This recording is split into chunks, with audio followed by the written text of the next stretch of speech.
Hey everyone, and welcome! Today, a single splitter tool. Scale, let's go!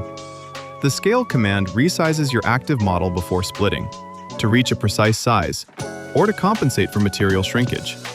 First, look at the top of the screen. Splitter shows the current size in millimeters. Here, 67.4 inches X, 90.9 inches Y, and 100.1 in Z. Always take this reference before you start. Now, click the Scale button in the toolbar on the left. The input window opens with the X, Y, and Z fields. Golden rule: always add the unit. For millimeters, add mm after the value. 850 mm, not just 850. For a percentage, type 150%. For a factor, leave the unit empty. In practice, I wanted 850 millimeters tall. Click in the Z field and type 850 millimeters. Leave the X and Y fields empty.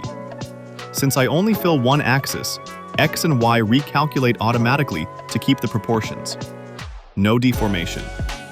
Now click OK. And there you go. Our model goes from 10 to 85 centimeters tall.